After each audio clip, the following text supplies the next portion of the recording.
Hello chess friends and welcome to Jozarov chess channel and welcome to an incredible tournament that started today. Welcome to the SuperUnited Rapid and Blitz chess tournament that's going on now here in my home country in Croatia in Zagreb. So I'm only 60 kilometers far away from this chess event. I'm really looking forward to cover many beautiful games of this amazing chess tournament, and we'll see first of all 9 rounds of rapid chess, and then we'll see 18 rounds of blitz chess through 5 days, which was I think a dynamic really good setup, and many great players are here. First of all, the strongest player Magnus Carlsen, Vishianan is playing here, which is really incredible for us here.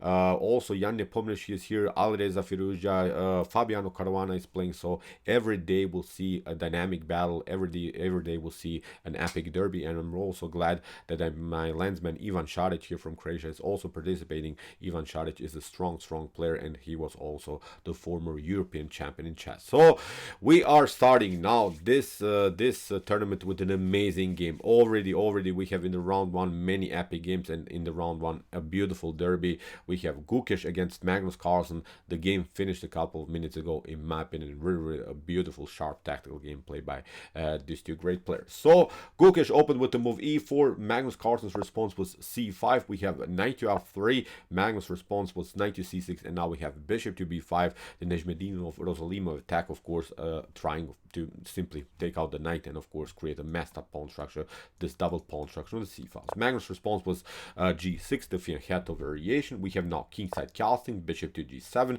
c3, playing in sort of an Alapin idea, getting the breakthrough on d4, and now knight to f6. Magnus challenges immediately the pawn. Rook to e1, castling, d4. After the d5, Magnus simply battles now for the center of the board, because if you don't battle immediately, then after something like c takes d4, white could have a dominant position in the center of the board. And if you pick passively like d6 or e6, this in my opinion wouldn't be also so good. So that's why Magnus played, I think, the most aggressive line, challenges now Gukesh immediately in the center of the board. So we have now e5, creating of course a space advantage here on the king side, and that's the side that probably Gukesh will try to attack, because his advantage is somewhere here on this side of the board. Magnus played now this outpost of the knight on e4. We have bishop to e3.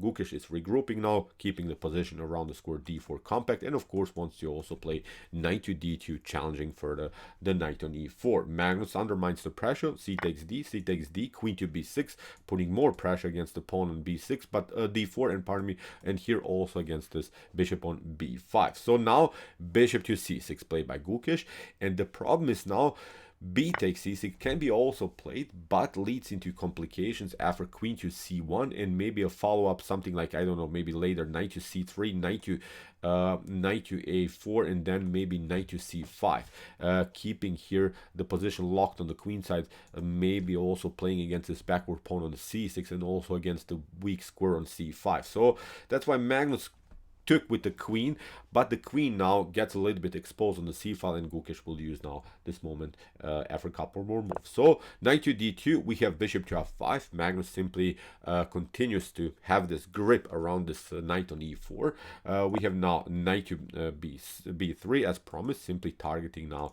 the weak c5 square. That's why Magnus restricts his idea with the move b6. Knight to h4, hitting the bishop to e6, and now f3.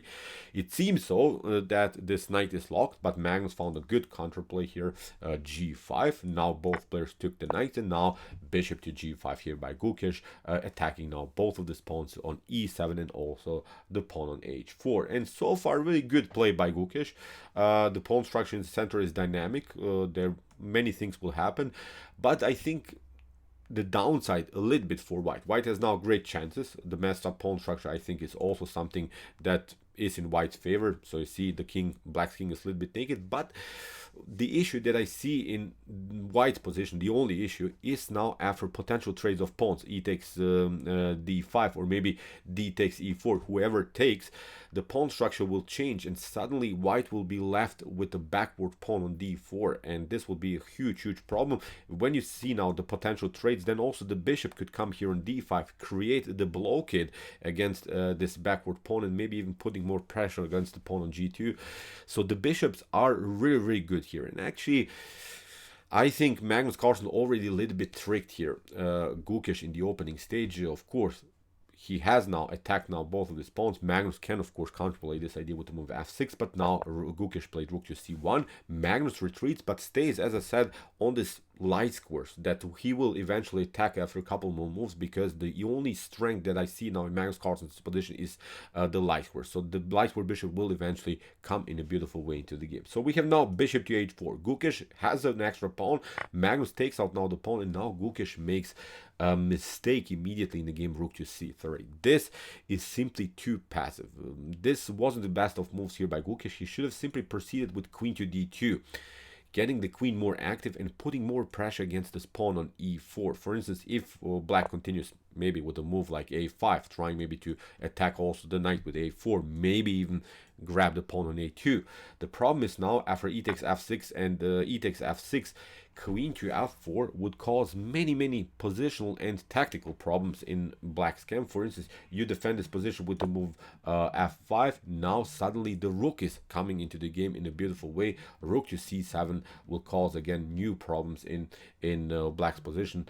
The engine gives here equal chances to both sides, but this was the only chance for maybe for Gukesh to activate these pieces. Unfortunately for him, he played rook to c3. Magnus used now this moment, connected now two very unpleasant and mobile pawns here on the king side. We have now the move bishop to g5. Magnus is challenged in this way. Gukesh is trying to stop somehow the pawns, but here f4 happened, and now it's a messed up position. Now the bishop will come behind. Now this bishop will also maybe somehow support the further progress, but these two mobile pawns are restricting basically the whole king side. They're creating very tactical problems in Gukesh's position. And now Gukesh makes maybe another really inaccurate move. He plays now the move queen to c2. Look at this. Everything was messed up because Gukesh didn't challenge immediately the e4 pawn. Now Magnus is in really top shape. He plays now the move h6. The bishop retreats. Look at this. He plays e3, good move, which creates new opportunities, new spaces. This pawn is really the most important pawn now. It's really a badass pawn here. f4 could support the e3 pawn. If you even challenge somehow this pawn with the move g3, then I think you just open simply too much your light square diagonal here in front of the king. The king will be naked, the king will be exposed. So in my opinion, this game becomes simply a one-way ticket here from this point on, but only in black's favor here. So here Gukesh tried queen to g6, attacking now the bishop. Magnus simply protected the bishop, but stays focused on this light squares. He's still controlling the light squares. So you see every light square on the board is controlled by Magnus Carlsen, so he has now pure domination. Gukesh tried to battle rook from e to c1, and of course try and get use of the c file. That's now his only chance in the game. So after rook c1, Magnus Carlsen simply took now the knight on b3. As we said, there is now this problem of a backward pawn. Magnus grabbed now this important one, and now also the e5 pawn is weak. We have a rook to c7 by Gukesh. He's trying to get some kind of an attack here on the 7th rank, but Magnus Carlsen calculated everything here in a good way, because, for instance, there is also this line, bishop to e7, maybe was an opportunity for Gukesh, but look at this, what happens. This was very tricky. Also what Magnus prepared here, e2 would be the winning move. Actually here with the queen sacrifice, it would be even a beautiful checkmate here on the back rank. So this is not working, so you don't have time to pick up the pawn on e7. So that's why rook to c7 played by Gukesh. Magnus protects it. We have bishop to e1 by Gukesh. He's trying to get somehow the bishop behind on c3, protecting maybe also the pawn on e5, or maybe get it through and maybe putting more pressure against his bishop on g7. But Magnus Carlsen wasn't scared.